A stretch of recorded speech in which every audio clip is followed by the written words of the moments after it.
Hi everyone, welcome to Trips and Treats.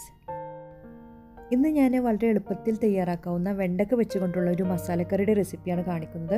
അപ്പോൾ ഇതൊരു restaurant style കറിയാണ് കേട്ടോ. നല്ല ചൂട് ചോറിൻ്റെ കൂടെയും ചപ്പാത്തിയുടെ കൂടെയെല്ലാം നല്ലൊരു കോമ്പിനേഷനാണ്. അപ്പോൾ നമുക്ക് റെസ്റ്റോറൻറ്റ് സ്റ്റൈൽ ഭിണ്ടി മസാല എങ്ങനെ തയ്യാറാക്കിയെന്ന് നോക്കാം.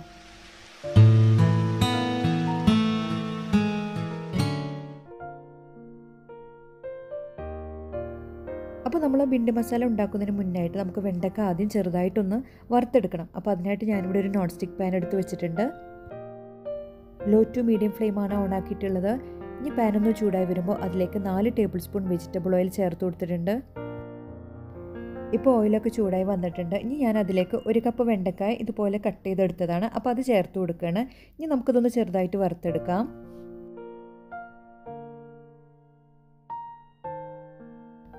ചെറിയ ഫ്ലെയിമിലിട്ടിട്ടാണ് കേട്ടോ വറുത്തെടുക്കുന്നത്. വെജിറ്റബിൾ ഓയിലിന് പകരം വേണമെങ്കിൽ നമുക്ക് വെളിച്ചെണ്ണ യൂസ് ചെയ്യാം കേട്ടോ. ഞാനിവിടെ വെജിറ്റബിൾ ഓയിൽ എടുക്കുന്നുള്ളൂ. ഏകദേശം ഒരു 4 മുതൽ 5 മിനിറ്റ് വരെ എടുക്കും കേട്ടോ ഇതുപോലെ ഒന്ന് വറുത്തെടുക്കാനായിട്ട്. അതിനുശേഷം നമുക്ക് എണ്ണയിൽ നിന്ന് വറുത്ത് കോരാം.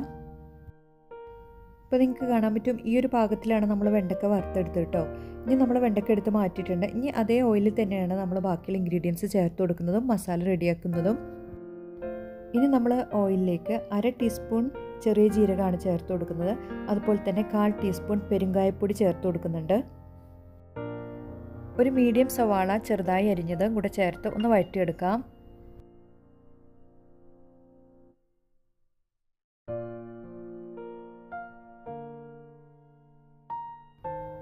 ഒരു 3-4 മിനിറ്റ് വേണ്ടിവരും ചെറിയ ഫ്ലെയിമിലാക്കിയിട്ട് ഇതൊന്ന് വഴറ്റി കൊണ്ടുവരാനായിട്ട്. ഇപ്പോൾ ചെറുതായിട്ട് ഉള്ളി സോട്ടായി വന്നിട്ടുണ്ട്, കളറൊക്കെ ഒന്ന് മാറി വന്നിട്ടുണ്ട്. ഇനി ഈ ടൈമിൽ നമ്മൾ 1 ടേബിൾ സ്പൂൺ ഇഞ്ചി വെളുത്തുള്ളി ചതച്ചത് ചേർത്ത് കൊടുക്കുകയാണ്. എന്നിട്ടൊന്ന് നന്നായിട്ട് മിക്സ് ചെയ്ത് കൊടുക്കാം.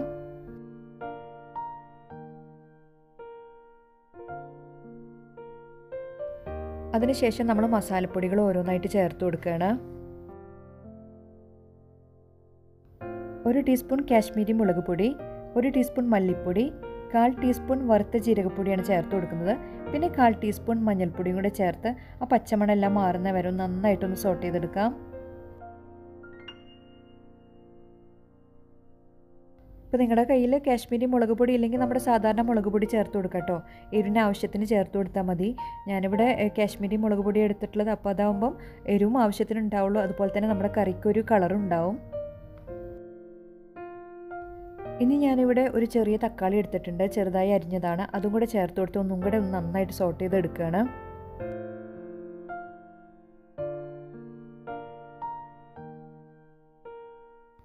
അപ്പോൾ നമ്മൾ ഇതുവരെ ഒട്ടും ഉപ്പ് ചേർത്തിട്ടില്ല കേട്ടോ. അപ്പോൾ ഈ ഒരു ടൈമിൽ ഞാൻ ആവശ്യത്തിനുള്ള ഉപ്പും കൂടെ ചേർത്ത് ഒന്നും കൂടെ ഒന്ന് മിക്സ് ചെയ്ത് കൊടുക്കുന്നുണ്ട്.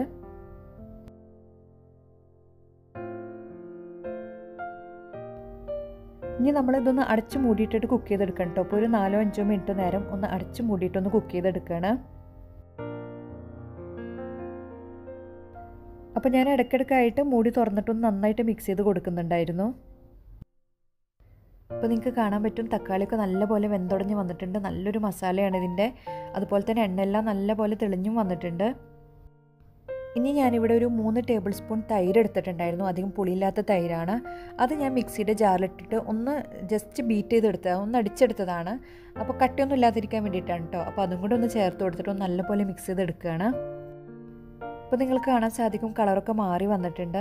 അപ്പോൾ ഇനിയിപ്പോൾ നിങ്ങൾ അധികം പുളിയുള്ള തൈരൊക്കെയാണ് എടുക്കുന്നതെങ്കിൽ തക്കാളി അതിനനുസരിച്ച് കുറച്ചിട്ടാൽ മതി കേട്ടോ. വളരെ ലോ ഫ്ലെയിമിൽ ഇട്ടിട്ടാണ് കുക്ക് ചെയ്തെടുക്കുന്നത്. ഇപ്പോൾ ഇതാ എണ്ണയൊക്കെ തെളിഞ്ഞ് വന്നിട്ടുണ്ട്. തൈര് ചേർത്ത് കഴിഞ്ഞാൽ വളരെ ലോ ഫ്ലെയിമിലിട്ടിട്ടായിരിക്കണം കേട്ടോ കുക്ക് ചെയ്തെടുക്കേണ്ടത്. ഇപ്പോൾ ചെറുതായിട്ട് ഇങ്ങനെ ചെറിയ രീതിയിൽ തിളച്ച് വരുന്നുണ്ട്. അപ്പോൾ ഞാൻ 1/4 കപ്പ് നമ്മൾ തൈരടിച്ച മിക്സിയുടെ ജാറിൽ കുറച്ചും കൂടെ വെള്ളം ചേർത്തിട്ട് അതും കൂടെ ചേർത്ത് കൊടുക്കുകയാണ്. നമുക്കപ്പോൾ ഗ്രേവിക്ക് ആവശ്യമായ വെള്ളം ഈ ഒരു ടൈമിൽ ചേർത്ത് കൊടുക്കാം കേട്ടോ. ഇനി നമ്മൾ ഉപ്പ് നോക്കിയിട്ട് ആവശ്യത്തിനുള്ള ഉപ്പും കൂടെ ഒന്ന് ചേർത്ത് കൊടുക്കുകയാണ്. നല്ല പോലെ ഒന്ന് മിക്സ് ചെയ്ത് കൊടുത്തതിന് ശേഷം ചെറിയ ഫ്ലെയിമിലാക്കി 4-5 മിനിറ്റ് നേരം മൂടി അടച്ച് വെച്ച് ഒന്ന് കുക്ക് ചെയ്തെടുക്കുകയാണ്. ഇപ്പോൾ എണ്ണയെല്ലാം തെളിഞ്ഞ് കറി തിളച്ച് വന്നിട്ടുണ്ട്. ഇനി നമ്മൾ ഈ ടൈമിൽ നമ്മൾ വറുത്ത് വെച്ച വെണ്ടക്കായ ചേർത്ത് കൊടുക്കുകയാണ്.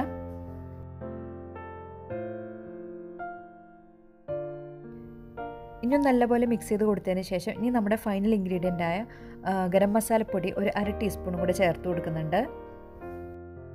അപ്പോൾ നമ്മൾ ഇതെല്ലാം ചെയ്യുന്നത് വളരെ ലോ ഫ്ലെയിമിൽ ഇട്ടിട്ടാണ് കേട്ടോ. അപ്പോൾ തൈര് ആയതുകൊണ്ട് തന്നെ അത് പിരിഞ്ഞു പോകാനുള്ള ചാൻസാണ് ഹൈ ഫ്ലെയിമിലൊക്കെ ഇട്ട് ചെയ്യുമ്പോൾ.